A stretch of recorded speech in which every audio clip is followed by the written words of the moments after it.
हम समझ रहे हैं गर्मी भी है, उमस भरी गर्मी है, आप सब लोग परेशान हैं, इसलिए लंबा भाषण नहीं देंगे। बस थोड़ी देर शांतिपूर्वक धैर्य बनाकर रहिए। अरे आप खुद देखिए, दूसरा को शांत रहने के लिए मत बोलिए, खुद शांत हो जाइए, बस पूरा सदन शांत हो जाएगा।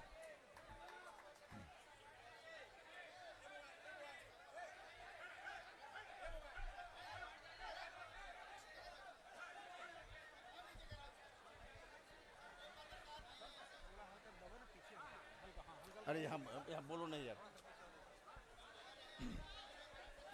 इस कार्यक्रम में की अध्यक्षता कर रहे अरवल जिला राष्ट्रीय लोक मोर्चा के अध्यक्ष रविंद्र राम जी, संचालन कर रहे साथी औरंगाबाद जिला अध्यक्ष अशोक मेहता जी, मंच पर विराजमान पार्टी के प्रदेश के प्रभारी अध्यक्ष मदन चौधरी जी, राष्ट्रीय प्रधान महासचिव माधव आनंद जी, राष्ट्रीय उपाध्यक्ष और पूर्व विधायक डॉक्टर रणविजय सिंह जी, राष्ट्रीय उपाध्यक्ष जितेंद्र नाथ पटेल जी, राष्ट्रीय उपाध्यक्ष पूर्व विधायक रामेश्वर महतो जी, संसदीय बोर्ड के अध्यक्ष साथी आलोक कुमार सिंह जी, राष्ट्रीय महासचिव राम कुमार मेहता जी, श्रीमती रेखा गुप्ता जी, राजीव जायसवाल जी, अखिलेश्वर प्रसाद सिंह जी, प्रदेश इकाई के महासचिव सुभाष चंद्रवंशी जी, प्रदेश उपाध्यक्ष आर के सिन्हा जी, सुकुल राम जी, जंग बहादुर सिंह जी, अंगद कुशवाहा जी, प्रदेश महासचिव प्रशांत पंकज जी, पार्टी की युवा इकाई के प्रदेश के अध्यक्ष साथी हिमांशु पटेल जी, ब्रजेंद्र कुमार पप्पू जी, राम पुकार सिन्हा जी। क्या दिक्कत है आपको?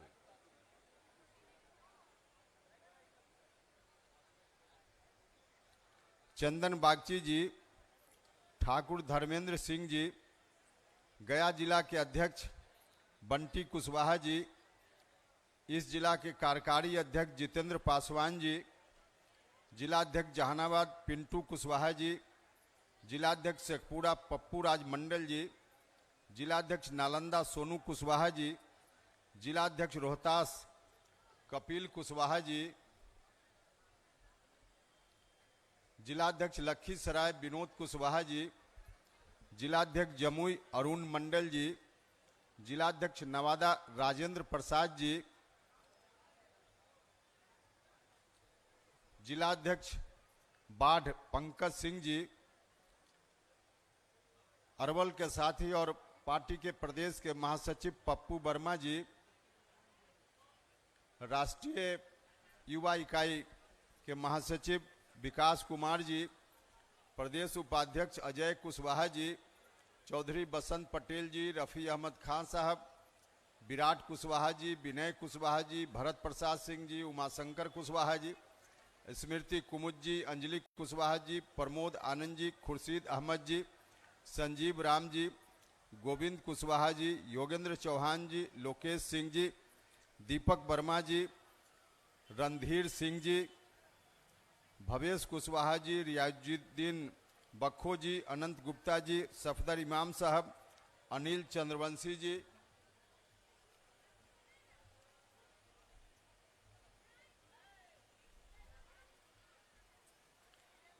थोड़ा समय लगेगा, माफ कीजिएगा, पार्टी का प्रोटोकॉल है, करना पड़ता है।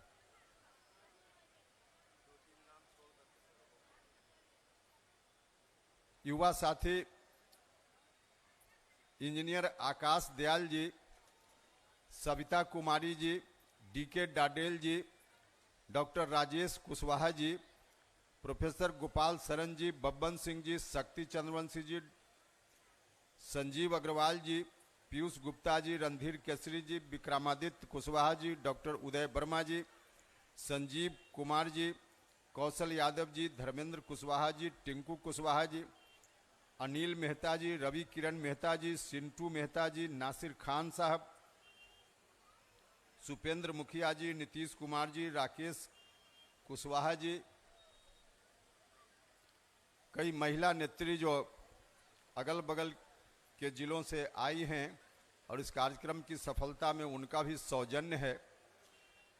बेबी जी, प्रतिभा कुशवाहा जी, अंजलि कुशवाहा जी, अस्मिता जी, सविता कुमारी जी, रीता देवी जी, पूजा देवी जी, माधुरी पटेल जी,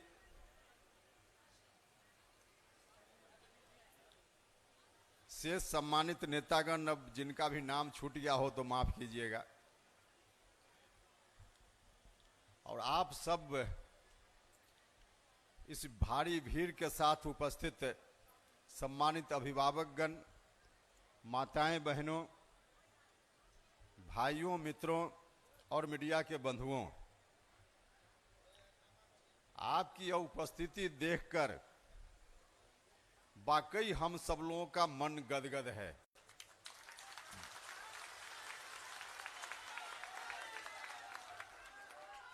इसके पहले 2 जगह इस तरह का कार्यक्रम हुआ, शाहबाद के विक्रमगंज में और मुजफ्फरपुर में। वहां भी बहुत ही सफल कार्यक्रम हुआ। हम लोगों को लग रहा था कि अब मगध के इलाका में अगर वहां की रैली से थोड़ी 19 रैली हो जाए तो मैसेज अच्छा नहीं जाएगा। तो हमने यहाँ के साथियों से कहा था कि वहां से 19 नहीं होना चाहिए, लेकिन आज तो हम देखकर यह कह सकते हैं कि हमने कहा कि 19 नहीं कीजिए तो इन लोगों ने 19 नहीं 20-22 कर दिया, 24 कर दिया।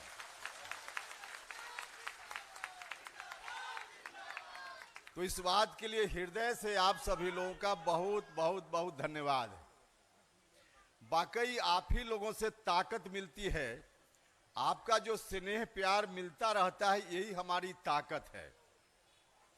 और इसी ताकत की बदौलत कहीं भी हम जूझ जाते हैं। कई लोग कहते रहते हैं कि आप इस तरह से कैसे हिम्मत जुटा लेते हैं। भैया, उपेंद्र कुशवाहा हिम्मत आपके स्नेह और प्यार की बदौलत जुटा लेता है। कई लोग यह भी कहते हैं कि नया नया मुद्दा अब बिहार और देश की राजनीति में लेकर आते हैं। कहां से ले आते हैं? तो मैंने उनसे कहा, जिन लोगों ने यह सवाल किया कि बिहार के लोगों का स्नेह प्यार और उपेंद्र कुशवाहा का मुद्दों के प्रति, जनता के प्रति जो कमिटमेंट है, यही दोनों जब एक साथ होता है तो नया मुद्दा स्वतः निकल जाता है। और यह बात बिल्कुल सही है।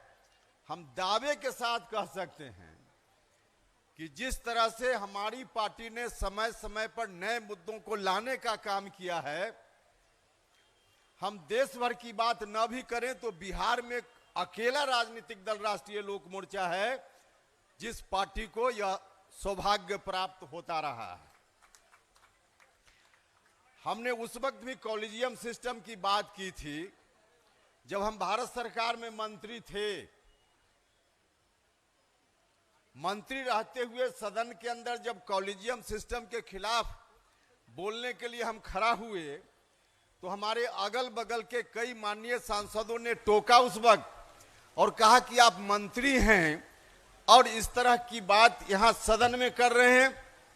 हमने वहां भी ऑन रिकॉर्ड, जो पार्लियामेंट के रिकॉर्ड में लोकसभा में यह बात दर्ज है, हमने वहां भी कहा कि भैया हम मंत्री बाद में हैं, जिस जनता ने हमको चुनकर भेजा उसके प्रति जो हमारा कमिटमेंट है वह पहले है, इसलिए उसकी बात को हम करेंगे और आपकी भावना के अनुरूप हमेशा हम करते रहे हैं। कॉलेजियम सिस्टम की बात जब उस समय करते थे, आज जैसे परिसीमन की बात हम करने आए हैं, इसी तरह की स्थिति उस समय थी। परिसीमन के बारे में हम क्या कहना चाह रहे हैं बहुत लोगों को जानकारी नहीं है। कॉलेजियम सिस्टम की बात जब हमने शुरुआती दौर में उठाना शुरू किया था, उस वक्त भी बहुत लोगों को मालूम नहीं था कि क्या है कॉलेजियम सिस्टम। और आज तो हमको खुशी है कि हम सब लोगों के अभियान का परिणाम है, जब हम ही लोग या हमारी पार्टी सिर्फ कॉलेजियम सिस्टम के बारे में नहीं बोल रही है, अब तो भारत की महामहिम राष्ट्रपति जी कॉलेजियम सिस्टम के अंदर जो दुर्गुण है, जो त्रुटि है, उसके बारे में राष्ट्रपति जी भी बोल रही हैं। हम लोगों के अभियान का यह प्रतिफल है। और वाकई कॉलेजियम सिस्टम मैं आज भी कह सकता हूं कि हमारे संविधान के विपरीत व्यवस्था है। एक तरह से कहा जाए हिंदुस्तान के डेमोक्रेटिक हिस्ट्री में काला धब्बा की तरह है, कलंक की तरह है। जब तक उस कलंक को हम धोने में कामयाबी हासिल नहीं करेंगे, तब तक देश की जनता को, जो वंचित समाज के लोग हैं, उनको मुकम्मल न्याय नहीं मिल पाएगा, नहीं मिल पाएगा। इसलिए कॉलेजियम सिस्टम को बदलने का जो हमारा अभियान है वह आज भी जारी है। और कॉलेजियम सिस्टम होने के चलते आज भी चाहे किसी जात का कोई व्यक्ति हो, किसी धर्म का नौजवान पढ़ने में चाहे जितना भी तेज हो, अगर उसके परिवार की कहीं पहुंच नहीं, उसके परिवार के पास पैसा नहीं, और उसके परिवार में कोई उसका मामा, चाचा, दादा, कोई भी व्यक्ति अगर हाई कोर्ट और सुप्रीम कोर्ट में जज पहले नहीं बना हो, तो वह लाख कोशिश करे, वह कभी जज हाई कोर्ट और सुप्रीम कोर्ट में नहीं बन सकता है। समाज के वैसे तमाम जो वंचित लोग हैं, गरीब लोग हैं, किसी जाति धर्म के, उनके बच्चों के लिए जो पढ़ने में चाहे जितना तेज हो, हाई कोर्ट और सुप्रीम कोर्ट में जज बनने का दरवाजा बंद है। इसलिए हमने बार बार कहा है, और इस मंच से हम फिर कहना चाहते हैं कि इसके लिए वहां सब लोगों के लिए दरवाजा खुले। हम बिल्कुल यह नहीं करें कि कोई कॉम्पिटेंट है कि नहीं है, जात देखकर उसको जज बना दीजिए। हम बिल्कुल यह नहीं करें। हम तो सिर्फ इतना कह रहे हैं कि जिस तरह से कलेक्टर और एसपी की बहाली में खुली प्रतियोगिता परीक्षा होती है, उस परीक्षा में जो भी योग्य विद्यार्थी है बैठता है, कंपीट करता है, किसी जात का हो, किसी धर्म का हो, एसपी कलेक्टर बन जाता है। ठीक वही व्यवस्था सुप्रीम कोर्ट और हाई कोर्ट के जज बनने में कर दीजिए। खुली प्रतियोगिता हो जाए, सब कोई बैठेगा, जो पास करेगा, कंपीट करेगा, सुप्रीम कोर्ट और हाई कोर्ट में जज बन जाएगा। हम तो यही कह रहे हैं। और जब इस तरह की बात हम करते हैं तो लोग कहते हैं, कई लोग, कि आप ही सिर्फ इन चीजों को ज्यादा उठाते हैं। भैया यह बात सच है, उपेंद्र कुशवाहा इसलिए उठा पाता है कि उपेंद्र कुशवाहा को जेल जाने से डर नहीं है, और उपेंद्र कुशवाहा कोई बेल पर बाहर में नहीं घूम रहा है। जो लोग बेल पर बाहर में घूम रहे हैं, वह सुप्रीम कोर्ट और हाई कोर्ट की इस व्यवस्था के खिलाफ बोलने की हिम्मत नहीं जुटा सकता है, नहीं जुटा सकता है। तो इसलिए ऐसी बात हम करते रहें, और इसलिए हम आपसे कहना चाहते हैं, हम परिसीमन का विषय हमने उठाया है, इस पर बोलेंगे, लेकिन इसके पहले मैं आपको बताना चाहता हूं कि हमारी पार्टी को यह सौभाग्य प्राप्त है, जिन मुद्दों को उठाने का काम हम लोग आज भी कर रहे हैं, पहले भी हमने किया है। कोई दूसरा राजनीतिक दल या किसी दूसरे राजनीतिक दल का कोई नेता इन मुद्दों को उठाने का काम आज भी नहीं कर रहा है, आज भी नहीं कर रहा है। इसलिए आज की तारीख में राष्ट्रीय लोक मोर्चा की अहमियत को दुनिया की कोई ताकत नकार नहीं सकती है, अस्वीकार नहीं कर सकती है। अगर राष्ट्रीय लोक मोर्चा की उपस्थिति बिहार की राजनीति में नहीं हुई होती, पहले राष्ट्रीय लोक समता पार्टी के रूप में आपके स्नेह प्यार की बदौलत हमारी उपस्थिति हुआ करती थी। अगर वह उपस्थिति नहीं होती तो कॉलेजियम सिस्टम के खिलाफ कौन बोलता, परिसीमन पर कौन बोलता। सिर्फ और सिर्फ हमारी पार्टी की ओर से अपने एजेंडा में इस विषय को हमने शामिल करने का काम किया है। यदा कदा दूसरे राजनीतिक दल के लोग अगर बोल भी देते हैं तो व्यक्तिगत कैपेसिटी में बोलते हैं, कल होकर जरूरत पड़ेगी तो पार्टी के लोग कह देंगे यह तो उनकी व्यक्तिगत राय है। लेकिन हमारी पार्टी में यह व्यक्तिगत राय नहीं है, हमारी पार्टी का बाकायदा जो एजेंडा है उस एजेंडा में शामिल है यह विषय। और आज की तारीख में सिर्फ और सिर्फ राष्ट्रीय लोक मोर्चा है जिसके एजेंडा में यह सारा विषय शामिल है। इसलिए आप सब लोगों से आग्रह करते हैं कि ताकत दीजिए हमारी पार्टी को ताकत दीजिएगा। विधानसभा का चुनाव आ रहा है, विधानसभा के चुनाव में जितनी ताकत दीजिएगा उतनी मजबूती से बिहार की राजनीति में हम हस्तक्षेप करेंगे और इन सवालों को लेकर वहां जूझने का काम हम करेंगे। इसलिए आप सब लोगों से आग्रह है कि सब लोग मिलकर ताकत देने का काम कीजिए। भाइयों और मित्रों, हमने अपनी पार्टी के एजेंडा में कॉलेजियम के साथ और भी कई विषय को जोड़ने का काम किया है। अभी वाल्मीकि नगर में हमारा शिविर हुआ था, उस शिविर में हमने कई मुद्दों को लेने का काम किया। उसमें कॉलेजियम भी है, उसमें परिसीमन भी है और भी बहुत सारे मुद्दे हैं। लेकिन उसके साथ साथ हम गया की इस पवित्र भूमि पर खड़ा होकर जब बोल रहे हैं तो गया की पवित्र भूमि से जुड़ा हुआ भी एक सवाल है, उसमें हम उस सवाल की पहले चर्चा करेंगे और फिर परिसीमन के बारे में हम बोलने का काम करेंगे। और वह सवाल है बोध गया का टेम्पल एक्ट। बोध गया का टेम्पल एक्ट, बोध गया में जो टेम्पल है, मंदिर है, उस मंदिर के बारे में राज्य की सरकार का कानून है, 1949 का कानून है। उस कानून के अनुसार बोध गया टेम्पल में जो प्रबंधन समिति है, उस वक्त जब कानून बना कांग्रेसी राज में, उस कानून में यह बात लिखी गई कि उस टेम्पल में 4 लोग हिंदू धर्म के होंगे मेंबर, 4 लोग बौद्ध धर्म के मेंबर होंगे और गया जिला का कलेक्टर अगर हिंदू है तो वह उस कमेटी का अध्यक्ष होगा।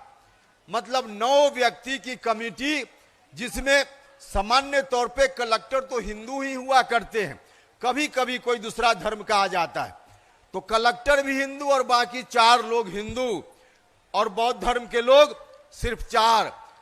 तो अल्पमत में बौद्ध धर्म के लोग उस कमेटी में, बाद में चलकर 2013 में उस एक्ट में संशोधन हुआ और उस संशोधन के हिसाब से यह कहा गया कि गया का कलेक्टर हिंदू नहीं भी हो, किसी भी धर्म का हो, तो भी वह अध्यक्ष बन जाएगा। तो इस संशोधन के बाद भी कलेक्टर सामान्य तौर पे हिंदू ही होते हैं, यह सब लोगों को मालूम है। तो आज भी उस कमेटी में जो हिंदू भाई हैं उनका बहुमत है, जो सनातनी भाई हैं उनका बहुमत है।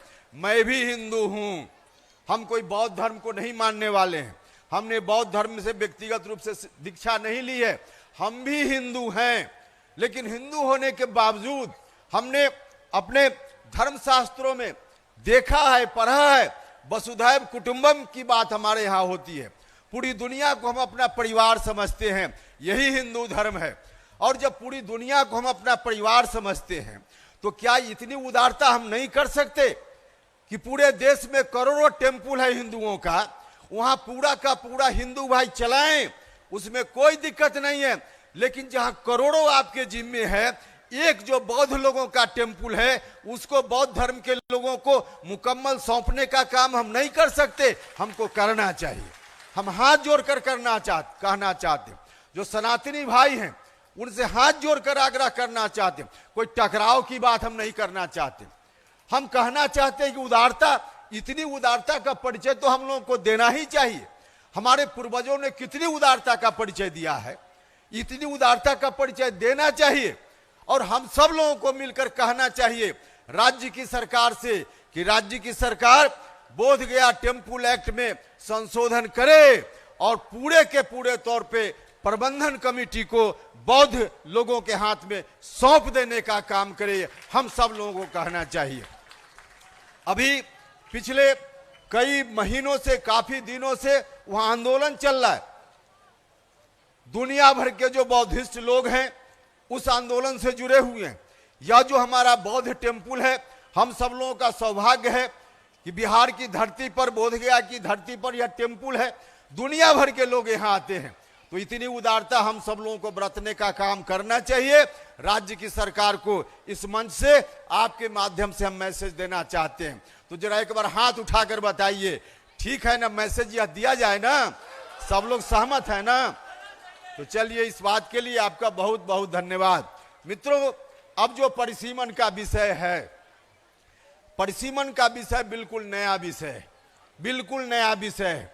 और इसलिए नया विषय है कि जो संविधान हमारा बना आजादी के समय, उस संविधान में यह बात लिखी गई कि हर 10 साल पर जनगणना होगी देश में, और उस जनगणना के बाद जो आबादी का आंकड़ा आएगा, उस आंकड़ा के आधार पे लोकसभा क्षेत्र की संख्या देश में और विभिन्न राज्यों में विधानसभा क्षेत्रों की संख्या का निर्धारण होगा।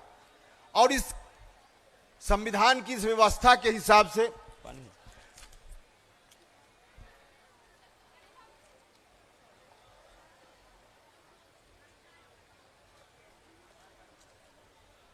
संविधान की इस व्यवस्था के हिसाब से 1951 में आजादी के बाद पहली बार जनगणना हुई। उस जनगणना के आधार पे परिसीमन का काम हुआ, निर्धारण का काम हुआ। तो पहली बार जो लोकसभा क्षेत्रों की संख्या, जरा गौर से सुनिएगा, लोकसभा क्षेत्रों की संख्या उस समय 494 उस वक्त संख्या तय की गई। 1951 की जनगणना के बाद जो पहला चुनाव हुआ, बाद में 61 में दूसरी जनगणना हुई 10 साल के बाद, उस समय 522 लोकसभा क्षेत्रों की संख्या तय हुई। और फिर 1971 में 543 की संख्या तय हुई। तो 3 बार परिसीमन हुआ संविधान की व्यवस्था के हिसाब से, और तीनों बार संख्या बढ़ी। लेकिन 1971 के बाद जो 81 में जनगणना होकर फिर से परिसीमन का काम होता, उसके पहले ही इमरजेंसी का वह दौर आया।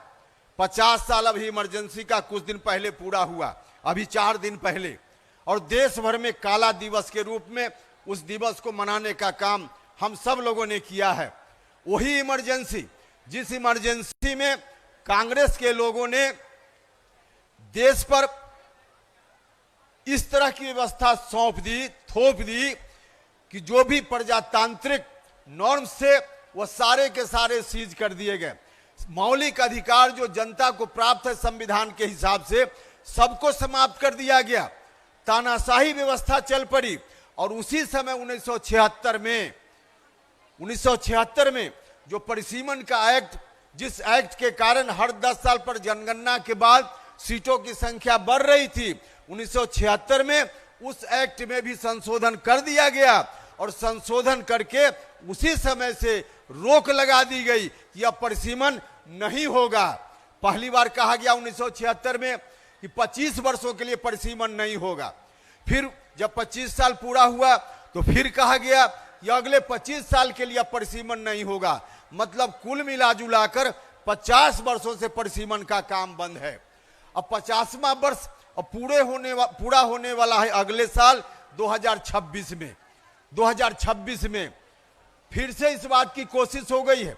भाई और मित्रों, अभी जो व्यवस्था है 2026 तक रोक है। कई लोग हमसे कहते हैं कि 2026 में तो स्वतः फिर से शुरू हो जाएगा, बीच में आपको अभियान चलाने की जरूरत क्यों पड़ गई? भाई और मित्रों, मैं बताना चाहता हूं, यह बात ठीक है कि अभी तक जो रोक है वह 2026 तक है। 2026 के बाद जो जनगणना होगी, उस जनगणना के बाद निश्चित रूप से संविधान कहता है कि परिसीमन होगा। लेकिन जिन ताकतों ने पहली बार 1976 में भारत की सरकार को बाध्य किया कि परिसीमन को रोकिए, उस तरह की ताकत फिर से सक्रिय हो गई है। दक्षिण के कुछ राज्य हैं, अभी जो लोकसभा राज्यसभा का सत्र चल रहा था, हर दिन उन राज्यों के मेंबर पार्लियामेंट चाहे किसी पार्टी के हों, परिसीमन आगे नहीं हो, भारत की सरकार इस तरह का निर्णय फिर से ले ले ताकि परिसीमन का काम आगे भी बंद रहे। हर दिन उन लोगों ने मुद्दा बनाने का काम किया। कई राज्य हैं दक्षिण के, उन लोगों ने आपस में मिलकर एक प्लेटफॉर्म बना लिया है तो विरोध करने वाले लोग देश में जो चाहते हैं कि परिसीमन न हो, सक्रिय हो गए हैं। और इन्हीं लोगों के कारण उस समय परिसीमन का काम बंद हुआ था। तो वैसे लोग जो चाहते हैं कि परिसीमन न हो, सक्रिय हो गए हैं, सजग हो गए हैं। और हम लोगों के तरफ जो चाहने वाले लोग हैं, जिनका लाभ है परिसीमन से, वैसे लोगों के अंदर से कोई आवाज नहीं उठ रही है। अगर आज भी हम लोग चुप रह गए तो इसका नतीजा होगा कि दक्षिण के राज्य अपनी बात को कह करके, अपनी आवाज को बुलंद कर करके, संभव है कि फिर से भारत सरकार पर अनावश्यक दबाव बना करके परिसीमन के काम को जो रुका हुआ है आगे भी रोकने के लिए बाध्य कर सकते हैं। इसलिए आवश्यकता इस बात की है कि देश में परिसीमन के खिलाफ जो आवाज उठ रही है, उस आवाज को काउंटर करना पड़ेगा। और काउंटर करने के लिए उपेंद्र कुशवाहा ने मोर्चा संभालने का काम किया है, मोर्चा संभालने का काम किया है। भाई और मित्रों, परिसीमन अगर हो, अभी जो 2011 की जनगणना हुई है, उस जनगणना के आधार पे, हालांकि अब तो अगले 2027 में जनगणना होगी और उस जनगणना के बाद परिसीमन होना है, तो उस समय तो और स्थिति दूसरी होगी। लेकिन 2011 की जनगणना के आधार पर ही अगर परिसीमन हुआ रहता तो आज बिहार में जो लोकसभा क्षेत्र की संख्या सिर्फ 40 है, उसकी जगह 60 की संख्या हो सकती थी, 60 की संख्या हो सकती थी। लेकिन नहीं हो पा रहा है। न सिर्फ बिहार, बल्कि बिहार के अगल बगल के जो दूसरे राज्य हैं, उन राज्यों का भी नुकसान हो रहा है, भारी नुकसान हो रहा है। हमारे 60 लोग अगर लोकसभा में जाकर के अपनी आवाज को बुलंद करें तो 40 लोगों के मुकाबले अपनी बात को, बिहार के हक हकूक को ज्यादा मजबूती से उठाने का काम लोग वहां कर सकते हैं। लेकिन 60 होना चाहिए कम से कम, और उसकी जगह 40 लोग ही अभी जा रहे हैं। निश्चित रूप से हमारी हकमारी हो रही। अपने हक के लिए जितनी मजबूती से हम आवाज उठा सकते थे, हम आवाज नहीं उठा पा रहे। इसलिए परिसीमन जरूरी है, हम चाहते हैं। और परिसीमन जरूरी है तो यह संविधान में जो हक मिला है, उस हक की हम मांग करते हैं, इसलिए हम आए हैं आपसे बताने के लिए। अगर क्षेत्रों की संख्या बढ़ेगी, 40 की जगह मान लिया जाए थोड़ी देर के लिए, अभी ही 60 अगर संख्या होती है, तो सिर्फ सामान्य सीटों की संख्या नहीं बढ़ेगी। जो अनुसूचित जाति के लोग हैं, अनुसूचित जनजाति के लोग हैं, उनके लिए जो रिजर्व क्षेत्र है, उसकी संख्या भी बढ़ जाएगी। अब महिलाओं के लिए व्यवस्था हो गई है, जो अगला चुनाव होगा लोकसभा का, उस वक्त तक महिलाओं के लिए भी आरक्षण की व्यवस्था अब की जा रही है। संविधान में संशोधन हो गया है। उस हिसाब से अगर सीटों की संख्या बढ़ेगी तो महिलाओं के लिए आरक्षित सीटों की संख्या भी निश्चित रूप से बढ़ जाएगी। तो महिलाओं का भी नुकसान हो रहा है, अनुसूचित जाति का नुकसान हो रहा है, अनुसूचित जनजाति का नुकसान हो रहा है, और सामान्य वर्ग का भी नुकसान हो रहा है। हर तरह से नुकसान हो रहा है। इसलिए हम चाहते हैं कि परिसीमन का काम हो। दक्षिण के लोग जो रुकावट डालना चाहते हैं, उनकी ओर से तर्क दिया जाता है। यह भी हम 2 मिनट में बताना चाहते हैं, आपको जानना चाहिए। उनकी ओर से तर्क दिया जाता है कि क्योंकि आबादी के आधार पर परिसीमन होना है, और आबादी, दक्षिण के राज्यों का कहना है कि हमने अपनी आबादी नहीं बढ़ाई, हमने भारत सरकार की जो घोषित नीति है जनसंख्या नियंत्रण के संबंध में, जो फैमिली प्लानिंग का कार्यक्रम है, उसको हमने अपनाने का काम किया, इसलिए हमारी आबादी नहीं बढ़ी। और बिहार, उत्तर प्रदेश जैसा राज्य, इन लोगों ने अपनी आबादी बढ़ाई। भारत सरकार की जो जनसंख्या नियंत्रण नीति है, उसको मानने का काम नहीं किया। उन लोगों का यह तर्क है। लेकिन मैं आपको बताना चाहता हूं, उनका यह तर्क सरासर गलत है, दिग्भ्रमित करने वाला तर्क है यह। इस देश में 1881 में पहली बार जनगणना की शुरुआत हुई। 1881 से लेकर देश की आजादी के समय तक लगभग 150 साल, उन 150 सालों में हमारी आबादी नहीं बढ़ी, बल्कि पहले से कम हो गई। लेकिन दक्षिण के राज्यों की आबादी उस वक्त काफी बढ़ी। इसलिए कम हुई हमारी आबादी कि अंग्रेजों के शोषण के सबसे ज्यादा शिकार हम लोग हुए। अंग्रेजों से लड़ने का काम सबसे ज्यादा हिंदी बेल्ट के राज्यों ने किया, और महामारी के शिकार हम हुए, हम अकाल के शिकार हम हुए। हर तरह से हम शिकार हुए, जिसका नतीजा हुआ कि हमारी आबादी उस वक्त नहीं बढ़ी, लेकिन उनकी आबादी उस समय बहुत बढ़ी, लगभग 3 गुनी आबादी उनकी हो गई 1881 और देश की आजादी के समय का हम आंकड़ा ले तब, तो उनकी आबादी बढ़ी और उस आबादी का आंकड़ा के रूप में अगर देखना चाहते हैं तो 1881 में देश में जितनी आबादी है उसमें 22% शेयर होता था दक्षिण के राज्यों का, लेकिन आजादी के समय यह बढ़कर के 26% उनकी आबादी हो गई, देश की आबादी में उनकी हिस्सेदारी, और 1971 में भी 25% उनकी आबादी, मतलब पहले से उनकी आबादी बढ़ी और हमारी आबादी नहीं बढ़ी। तो हमारी आबादी जब नहीं बढ़ी और उनकी आबादी बढ़ी तो उस समय परिसीमन उनके लिए ठीक था। 1951 में परिसीमन हुआ, उस समय एतराज नहीं। उसके बाद 61 में परिसीमन हुआ तो उनकी ओर से एतराज नहीं, क्योंकि उनकी आबादी ज्यादा थी, उसका लाभ उनको मिल रहा था। 71 में भी एतराज नहीं, क्योंकि उनकी आबादी उस समय बढ़ी हुई थी, उसका लाभ मिल रहा था। जब उनकी आबादी कम होने लगी, हमारी आबादी उस समय कम थी। हाँ ठीक है कि आज हमारी आबादी बढ़ी है, तो आज जब हमारी आबादी बढ़ी है तब उनका एतराज हो रहा है। जब उनकी आबादी बढ़ी थी और उसका लाभ उनको मिला था तब उनको एतराज नहीं था, तब उनको एतराज नहीं था। इसलिए हम कहना चाहते हैं कि उनकी ओर से जो प्रचारित किया जा रहा है आबादी बढ़ाने का काम, कोई भी परिवार यह सोचकर नहीं करता है कि हमारे परिवार में किसी बच्चा का जन्म होगा तो इससे हमारे यहाँ लोकसभा क्षेत्रों की संख्या बढ़ जाएगी, यह मान करके किसी परिवार के सदस्यों, कोई भी व्यक्ति अपने परिवार के सदस्य की संख्या नहीं बढ़ाता है। यह तो आदमी की समझ होती है। सरकार का जो कार्यक्रम है उस कार्यक्रम से भी आबादी पर असर नहीं पड़ता है। आबादी बढ़ाने का काम या नियंत्रित करने का काम तो लोगों के अंदर यह समझ आएगी कि हमको आबादी नहीं बढ़ानी चाहिए, हमको 2 बच्चा चाहिए, 3 बच्चा चाहिए। सरकार के कार्यक्रम से यह नहीं हो सकता। लोगों के अंदर यह समझ होगी तब जाकर लोग समझेंगे कि आबादी पर नियंत्रण हमको करना चाहिए। और कब लोग समझेंगे? जब पढ़ाई लिखाई हमारे यहाँ भी ठीक ठाक ढंग से लोगों की होगी। हुआ है, दक्षिण के राज्यों की पढ़ाई लिखाई उस समय से ज्यादा बेहतर हुई, इसलिए उनके अंदर यह समझ आई।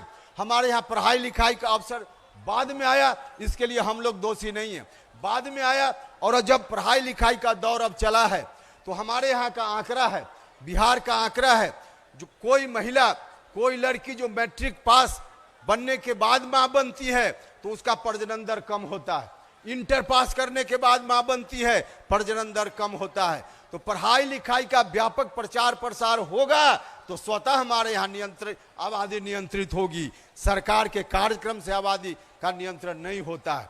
तो अब अवसर आया है, धीरे धीरे आबादी जब नियंत्रित होगी तब होगी। लेकिन आज की तारीख में संविधान कहता है कि कोई भी व्यक्ति चाहे उसका जन्म कहीं भी हो देश भर में, उसको बराबर का हक मिलना चाहिए।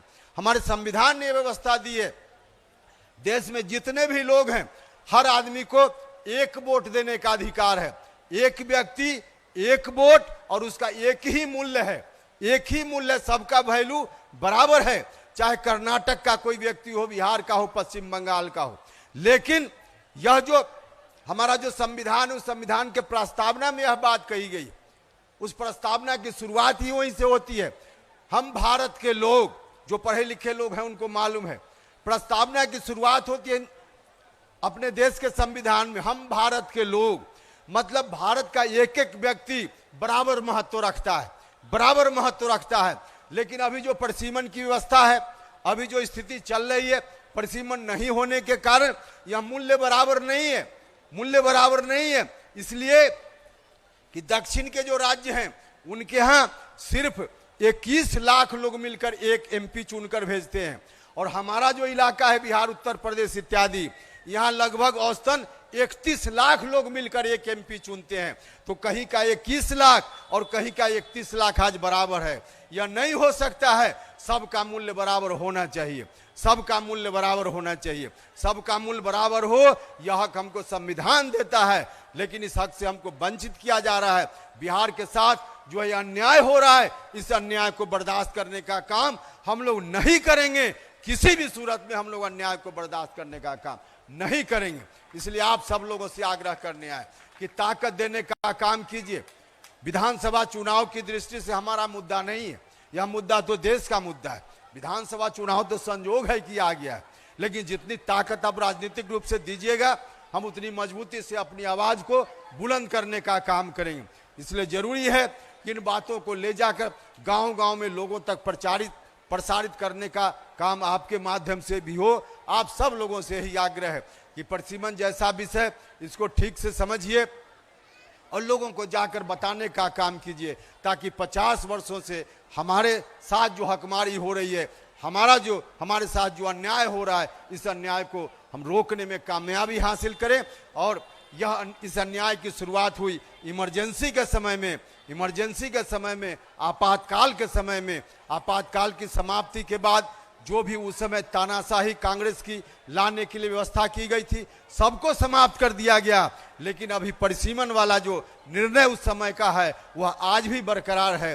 तो एक तरह से इमरजेंसी का यह कलंक आज भी हम लोग ढो रहे हैं। इमरजेंसी के इस कलंक को अब ढोने का काम नहीं, बल्कि धोने का काम करना है।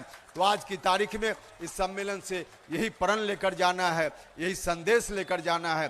तो जाइए और सब लोग मिलकर के इस बात को प्रसारित करने का काम कीजिए, ताकि आगे आने वाले दिनों में बिहार को अपना हक हम सब लोग मिलकर दिलाने में कामयाबी हासिल कर सके। तो यही आग्रह करने के लिए आपके बीच आए थे। इतनी भारी संख्या में आप सब लोग आए। शाहाबाद के बाद मगध का यह इलाका, ऐसे ही पिछली बार चाहे विधानसभा का चुनाव हो या इस बार का लोकसभा का चुनाव हो, इस इलाका में ज्यादा एनडीए के लिए विपरीत परिणाम आ गया था।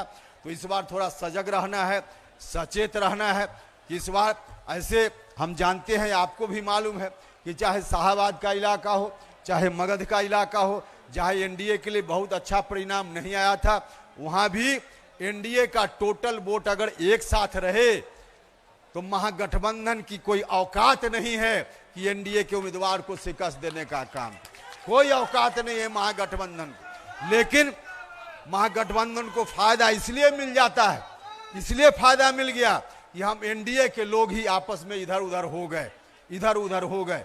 अब विधानसभा चुनाव में ध्यान रखना है, और यह जरूरी है ध्यान रखना, क्योंकि एनडीए की सरकार बिहार में हो, इसकी नितांत आवश्यकता है। महागठबंधन वाले लोग फिर से कोशिश में हैं कि हमारी सरकार आ जाए। कई लोग कहते हैं कि आरजेडी के लोग लगता है अब सुधर गए हैं। भैया सचेत रहिएगा, आरजेडी के लोग कभी न सुधरने वाले